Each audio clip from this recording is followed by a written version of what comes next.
అద్భుతం చేయుమయా నా జీవితంలో నిన్నే.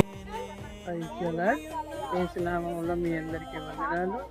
మన మధ్య 3 దినాలు కూడా 28, 29, 33 తేదీల్లో ఫోటోలు జరుగుతుండగా ప్రజలంతా కూడా రావడానికి సిద్ధపరుస్తుండగా ప్లేస్ని అందరూ కూడా ఆహ్వానించి తప్పనిసరిగా మీటింగ్లో పాల్గొనాలి. కావాల్సిన అందరికీ ఈ మీటింగ్స్ కావాల్సినటువంటి స్టేజ్ కానీ డయాస్ కానీ సిద్ధపరుస్తుండగా మీరు ప్రార్థన చేయండి. మీరు ఇన్వాల్వ్ అవ్వండి. మీ పనిని సక్రమంగా జరిగించేలాగా ప్రార్థనతో, భక్తితో, కృతజ్ఞతతో, నిండు హృదయాలతో మీరు మీటింగులకి మీరందరినీ మిమ్మల్ని అందరినీ ఆహ్వానిస్తున్నాము. అందరూ ఆహ్వానించండి. ఘనంగా జరిగేలాగా మీటింగులు ప్రార్థన చేయండి.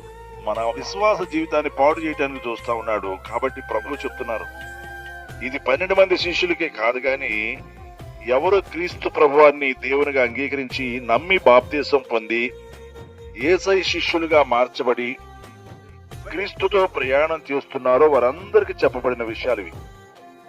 చూడండి, 3 విషయాల్లో మనం జాగ్రత్తగా ఉండాలి. మొట్టమొదటిది, మిమ్మల్ని మీరు ఎవడును మిమ్మల్ని మోసపుచ్చుకోకుండా చూచుకోనండి. రెండవది, మిమ్మల్ని గురించి మీరే జాగ్రత్త పడుడి. మూడవది, మెలకుగా